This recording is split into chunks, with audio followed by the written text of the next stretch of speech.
Howdy y'all, Fuzzy Biker here, and welcome to Triumph Tuesday. Look what they have pushed out for us today.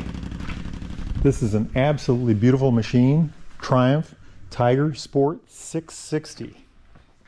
One of my favorite motorcycles. I've ridden a couple of these already, and I would love to take one of these on a day ride. You know, a couple 100 miles in a day. Just a beautiful machine all the way around.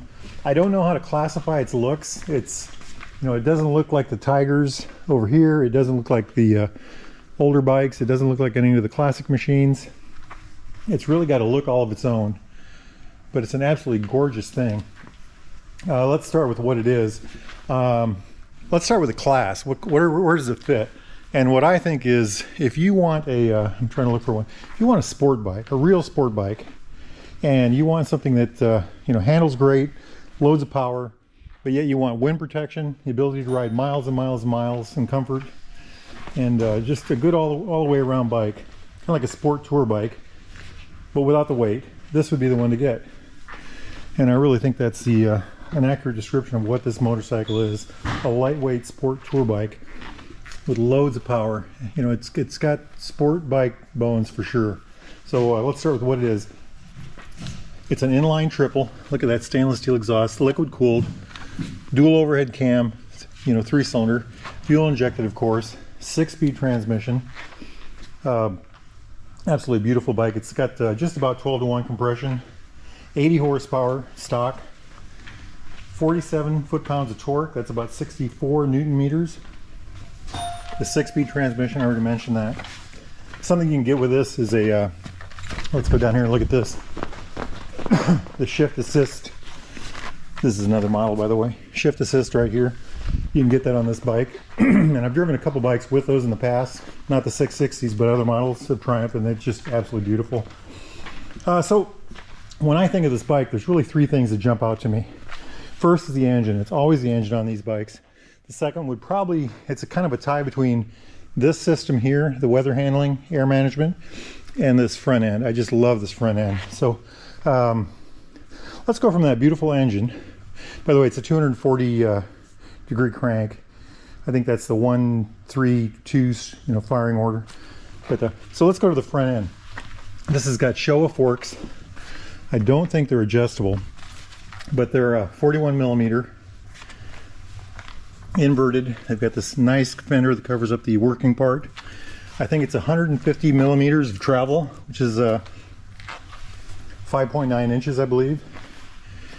Just a beautiful, neat thing, 17-inch tire. The front tire is a 120/70, and I think these are Michelin. Let's look for a mark. Michelin Road 5s, 120/70 17s. Yes, Z-rated. Just a gorgeous thing. Cast wheel, tubeless tire. Just a beautiful thing. The front brakes. It's got dual disc front brakes. You can see that there.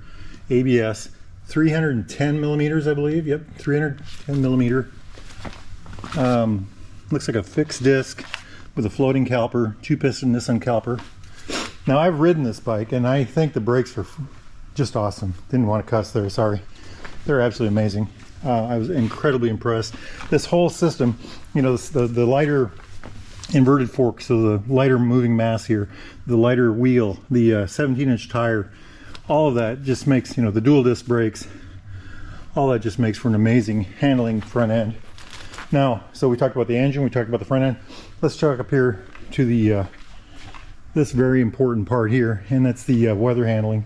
When I rode this bike, one of the things I tried immediately was this fairing in terms of this thing right here. So low, high. When I had this in the high position, the amount of change, the amount of difference, the amount of wind protection I got was just incredible. When I put it down, it was like a whole different motorcycle. It was you got a lot of wind. It just was like almost naked bike-ish, incredibly nice. And it's incremental. There's multiple increments in there, and you can adjust it while you ride. So I think this is a very well done system. Now, when you sit on the bike, your legs are tucked in, so your knees are out of the wind. You cut very well. It's even got these lowers on it. Those are radiator ends, I believe. Yep. So, you know, you get a lot of protection there. It's a well done thing. And like I said, I've ridden this, so I know it's a well done thing. If I had this bike, I would get the covers over the grips. They make a really nice set of those for this model. Jumping back from there, so we've talked about the engine, the front end, this. Let's go to the swing arm. So we've got this double-sided swing arm. It's a monoshock. I think, yeah, rebound adjustable right here with this knob. You know, easy to do, easy to adjust. Somebody, you know, you get a passenger, you just turn that knob, you can adjust it. She's got, well, it's 100, I think it's 150 millimeters again of travel. It's 5.9 inches. Got this beautiful, beautiful disc brake on the back. I think it's 255 millimeter Nissan. Single piston. Absolutely great. Chain drive, of course. You know, just like normal Triumph. Look at the quality of that stuff there. Everything looks top notch. Very well done. You know, cast metal parts, just beautifully. Now, jumping up from there, let's talk about the seat. And this, I was just talking with one of the salesmen here about this. This is one of the most impressive parts, again, of this motorcycle. Another part of the well done part on Triumph's part. And that's the fact that they've got, not only do they have a lot of seat for the rider, and they've got a lot of room. You can move forward, backwards, left, right, all that neat stuff. Very slim through the center. And we'll get to the reason for that here in a minute. You know, a lot of, when I rode this bike, one of the things I thought immediately was I could ride this all day long. I could ride this 700-800 miles in a day, I bet you. And with that much adjustable seating area, you should come out of it okay. You know, pretty good. Other things to talk about with this is wheelbase, 55.8 inches. That's 1,418 millimeters. The seat height, that's 32.9 inches. That's 835 millimeters. And again, that's what I was going to talk about a minute ago. 835 millimeters, but look how narrow this is in the front. So when you sit on the bike, throw a leg over it, you know, it's so narrow through this area that you really can get on the ground. Now, my feet are in the air. This is tall, but it's because it's so slim, it works really well. Other thing to talk about is the fuel capacity. I think this is a 4.5 gallon gas tank. That's 17.2 liters. And that's another plus for this bike, because that means even if you get 40 miles a gallon, that's 160, 180 miles between fills. If you get 50 miles a gallon, you know, that's 200 miles plus. That's pretty darn good. Very well done on their part. Other neat things about this bike that we should go look at are these connecting points right here are for hard bags. And I want to show you those really quick. This model over here, this red one, this is the red, by the way. But check these out. They come, these are from Triumph. I think they're locked, so I can't open them for you, but they're very nice bags. They're hard bags. You can get color matching panels on the top here. This bike does not have those.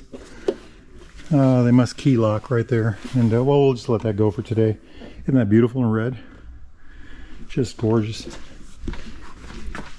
Very well done. While we're over here, let's look at this real quick. So this one's been kitted out just a little bit. I think it has the driving lights. It's got axle protector. It's got the engine protectors here. Neat thing about these type of engine protector is these actual ends are replaceable. It also has the quick shifter, which I talked about a bit ago. And this has the Triumph branded tail end, and there's a bag you can put on the back of this. So you can get side bags and then the tail bag. Isn't that just gorgeous? Let's look to see if there's anything else to look at. Other things about this model of motorcycle is all the lighting is LED. The tail light, the blinkers, the headlight, you know, just a lot of it right there. Just a gorgeous machine. So let's get up here and look at this. Switch gear. On this side, you know, clutch, of course. Not sure what these buttons are. Blinkers, horn, mode button, kill and start switch, hazard switch, and then let's turn this on. Look at that dash. TFT dash color. Got the tack on the top. Fuel gauge right there through the middle. Neutral light gear indicator over here. Speedometer, of course, right there. So we've got a flashing ABS light, neutral light, oil light. Every motorcycle should have an oil light. Engine light. That, I think, is mode indicator. So I think that is controlled with the mode button right down there. Let's hit that. Road, rain. Has two modes, road and rain. I wonder what that means. ABS on, traction control on, rain. Oh, I wonder why. I don't understand the difference. Let's look at the, I'm using the joystick now to mess with that. Same thing. Okay, back to trip one. Main menu. Let's see what we learn here. Neutral, gear indicator. Oh, that's interesting, isn't it? Clock, date, fuel gauge right there. Wow. I don't know what that means. I don't think this bike has cruise control, but I could be wrong about that. Date, mileage, temperature gauge. Look at that. That's really neat. Fuel status. There's really a lot to this. I was not aware of that. I knew about the road and rain modes and all that, but anyway, so I was controlling all that with the joystick over here and the mode button over yonder. Now let's hit this button and see what happens. I'm not sure what that button does. We'll have to do some research on that. But isn't that a neat dash? Nice, easy to look at. I like the fact that it's got the arch. Somebody my age loves an arch and a tachometer. Of course, it's easy to read number. Very good Triumph, good job. And I also like the physical key.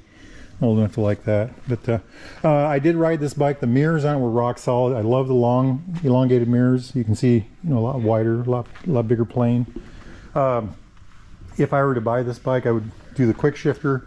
I'd do the bags on the bottom. I don't know if I'd do the rear luggage, but I'd definitely do the bags on the side here.